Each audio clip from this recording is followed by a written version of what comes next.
A disclaimer before I start today's video. This is in no way a tutorial.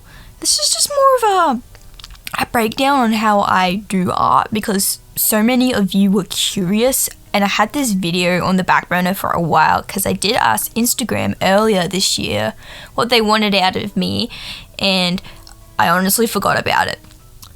So if you're looking for some really detailed, structured video, I'm sorry, but you've got the wrong guy. And if you're going to take something from this, I'm just going to hope that you're going for a very cartoonish style because this is in no way any sort of realism. I could never achieve that. So again, this is not a tutorial. I'm going to reiterate that throughout the entirety of this video. Not a tutorial. This is just a breakdown on how I interpret art because you guys just wanted to know how I did it. So, you know, without any further ado, let us begin. Hello beans, welcome to the channel.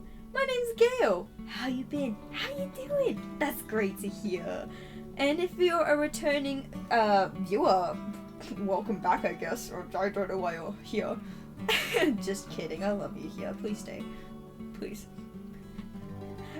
Please stay. So, I had a few people on my TikTok ask for some tutorials, and that kind of got me thinking of something that I started doing at the start of the year, where I opened up a Q&A thing, asking for people, opening up a Q&A and getting people to tell me, hey, what are some things that you find interesting about my style, or you want to learn from me as an artist and how I interpret certain things. And I got a few submissions and then completely forgot about it, but I remembered it now, so I'm doing it. I'm doing this for you viewers, please. Don't hurt me. I have done something like this before. I hate it, frankly. I want to get rid of the video at this point, but I'm just gonna keep it up for old time's sake. Woohoo! So without further ado, let's just get started. This is all unscripted, so I have no idea what I'm doing. So the first thing I'm gonna get out of the way, hands. That's a very common thing people seem to ask me, and I don't know why. And the reason I don't know why is because my hands aren't that complicated. They're very much inspired, style-wise, by the rubber hose sort of 1920s sort of style, slashed in with those early 2000s sort of like Total Drama Island sort of style. So here's a breakdown. Basically, what it is it's just a circle and some sausages. That is all it is for me. Or if I want that more stylized sort of 2000s sort of look, again, a circle, and I just shape it out, and then I'll draw one finger apart and another finger like that, and a thumb. That's all it is. I've never really had to break down how I draw my hands because of how simple they are. It's just add a bunch of sausages. When I'm doing my hand poses, it is a little different. So say for example, let's do a peace sign. Obviously I'll do my circle, and instead of doing like these fingers first, I tend to do the knuckling sort of first. Why? I don't know. I just do. I guess it's just to see how much space my hands are going to take up, or at least the closed part of the hands, the closed fingers. So then when I figure that out, I then add in my open fingers. Again, I'm not sure where I learnt this style of finger posing, but oh well, am I right? Oh well. Next thing, someone asked how I do my body structures. This one's going to be very hard to explain because, again, just like with my hands, there really isn't much of a structure. but I can break down what I do. So let's start with what pose we're going to do. We'll do a simple sort of standing pose. We'll give it a bit of fluidity. What I do is obviously I start with the head. That's pretty self-explanatory. And what I will do is I'll do a line of action. So this gives the pose its fluidity. So the spine typically follows where the line of action goes. Yeah, there really isn't much to how I structure because this is only the first stage. So what it is, follow the line of action and I'll scribble in some shapes. So this part of my structuring is typically the part where I tend to, reshape and refine a lot. I'll fix up proportioning problems. Here's a tip. When you're proportioning a character, make sure your legs are about the same size as your torso. Obviously, in this instance, the legs are too short, so I've got a short torso. Another thing, when you're drawing character poses, be sure to flip your canvas or you'll see stuff like this. And to be frank, it is not good when something is off balance because then it makes your picture look all weird altogether. So, just a bit of advice there. So after I scribble on what my main sort of like pose will be, this is the part where I'll actually shape in. So I'll turn down the opacity, I'll get a different color, like a completely different color, go this color, and this is where I'll zoom in a little bit, put on my overview, and start actually shaping in my character. I tend to add in an extra sort of lobe at the back of the head, just to give the head that more 3D sort of shape. Now the shoulder here is a bit too close, so obviously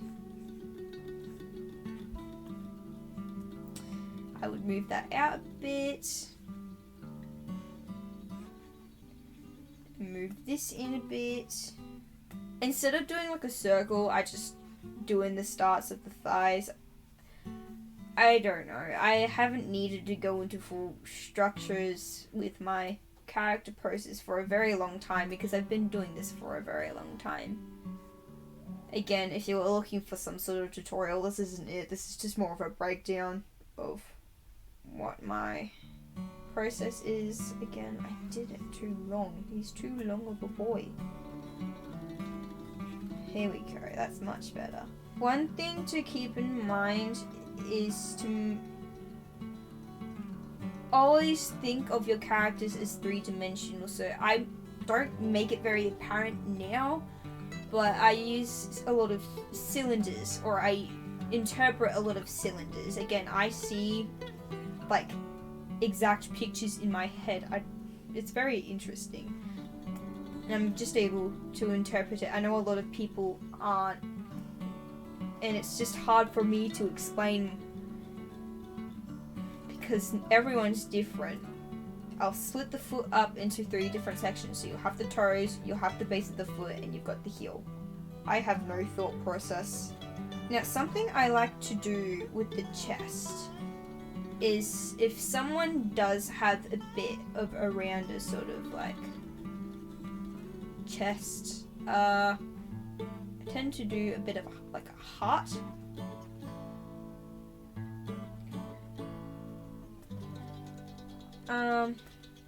And why that is so not only can I center, the pecs properly, but I can also find the sort of start of where the abs kind of sit, I saw it on a Pinterest board once. It was very fascinating, but anyway. This next one was... This next suggestion was very interesting to me. And I didn't even know people took interest in how I did it, but this person asked how I do my line art. And frankly, I have an answer for you. First, I will finish this little persona of mine, and I will get back to you. give me at least 10ish minutes. Alright, okay, we've got something. Don't mind that leg. This is just again, breakdown, we don't care. So how I do line art is that I will do another sketch, but I'll go over what I've sketched out, but I'll do it in the same width as my line art. And the reason I do this is so then I can adjust the sketch underneath, and when I go over it, it will be the exact same.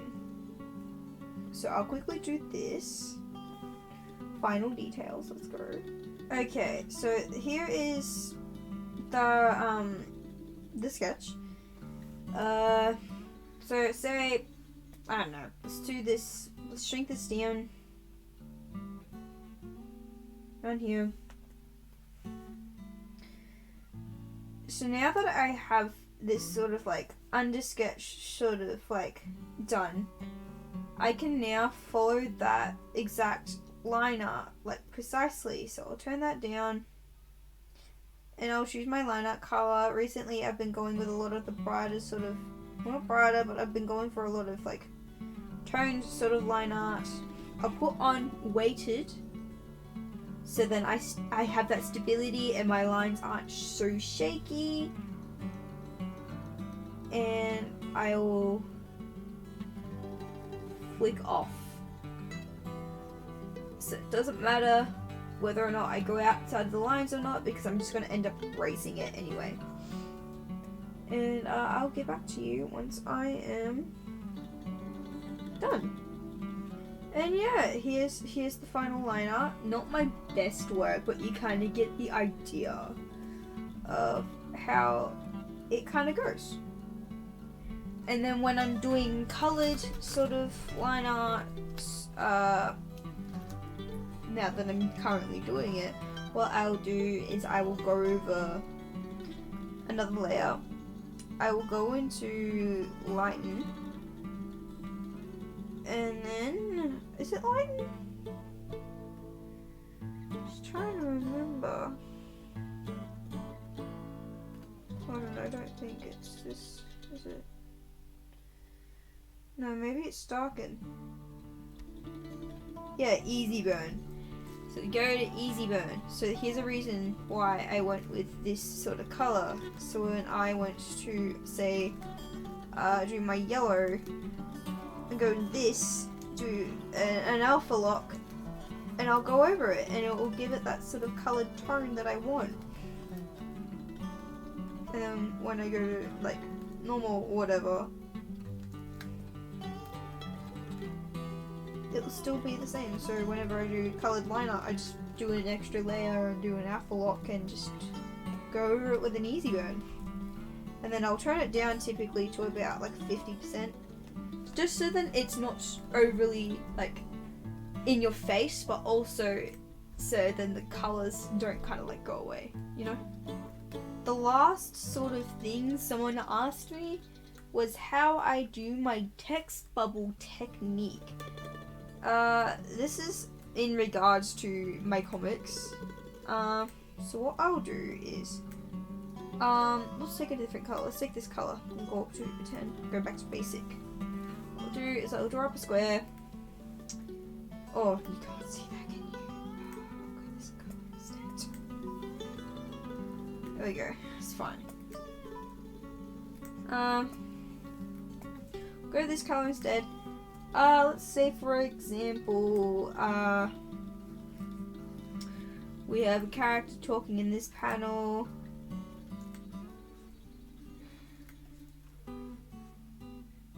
And motion and two characters in this bubble. What the person is asking is how I set up my speech bubbles, and it's quite easy. It's kind of similar to the line of action in a sense. So what I'll do is I will find a path for the bubbles to follow. So just so that there's that flow, you know. And then I will block in where I hope the bubbles will be. And then I'll go in with my sort of like rough sort of idea of where the text will be. And then what I do is I don't tend to draw, like use the ellipse tool or anything. I tend to hand draw a lot of my speech bubbles, and the reason I do that is to give the speech bubbles a certain, I guess, a certain flair to it, in the sense that it was hand drawn and it gives it that sort of like, you know, that homegrown sort of sort of vibe, you know. So then I'll go in with a weighted sort of color, and again, just like with the liner, I don't go full black. I used to, but like not anymore. And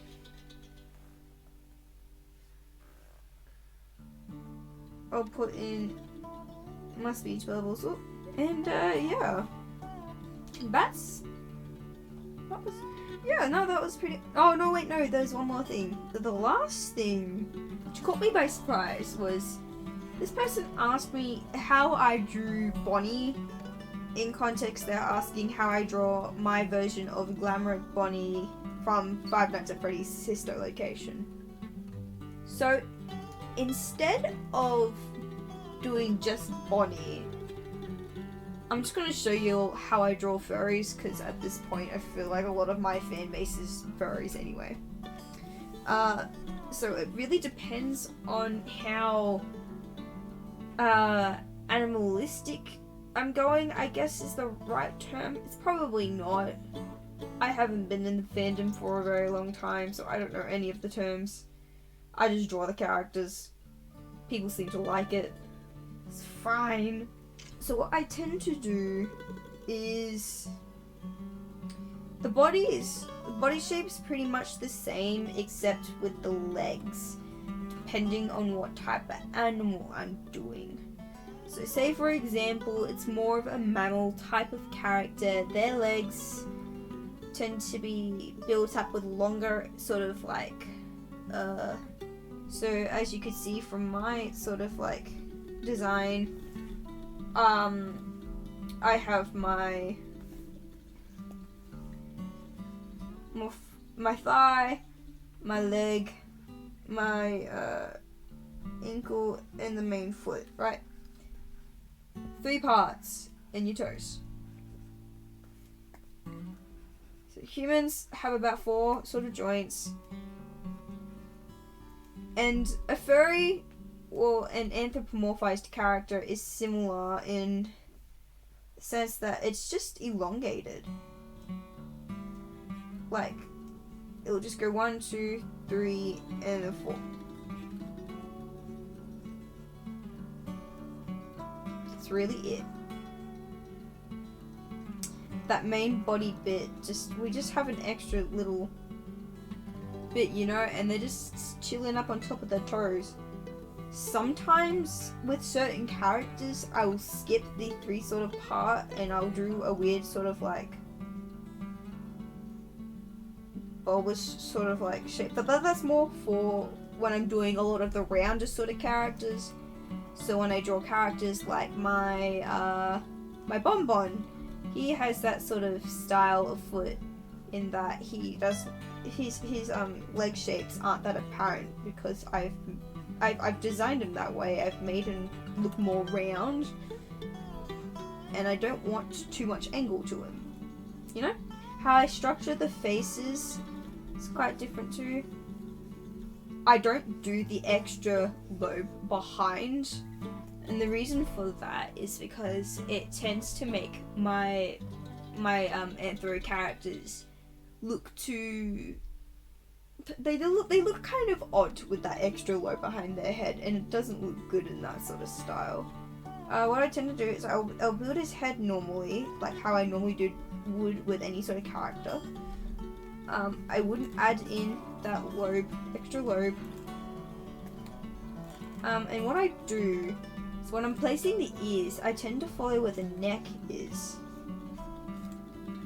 Because I guess it just gives it sort of like a silhouette, you know. With the ears, second ear, with the second ear, I typically start from where the middle of the face starts, and then I'll go out and I'll curve, and then I'll try and line it up to where the first ear sort of sits. And then when I'm getting into more of the detailed sort of sketch, I'll add more of the details. So I'll turn that down. Oh, I just forgot that. Oh my. We'll do this color. What I tend to do with rabbits is I'll do that, and I'll add the bubble sort of line. A bit of advice: if you're doing furry characters, make sure you reference a lot of animals and how their faces are structured, because every animal's face is different. With some furry characters, because with my human characters, I'll just do the line, and that's all good. For furry characters, I tend to curl their lips up just a tiny bit, just so then it kind of looks like they have a snout still.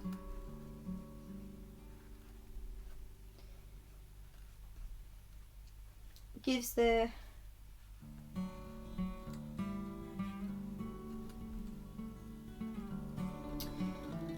face some shape, you know, because they're not humans, they're furries.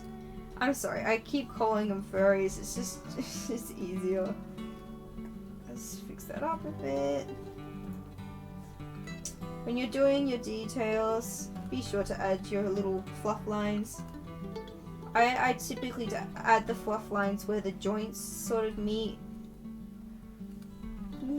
and I typically just follow where it sort of sprouts.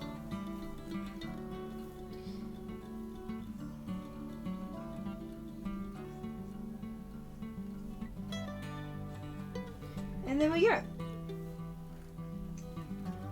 He's a bunny. I am so done with this tutorial. I need a nap. I need to sleep. Oh wait, hold on, it's 9:30 the evening. Jesus Christ, I've been at this all day trying to comprehend what I'm saying.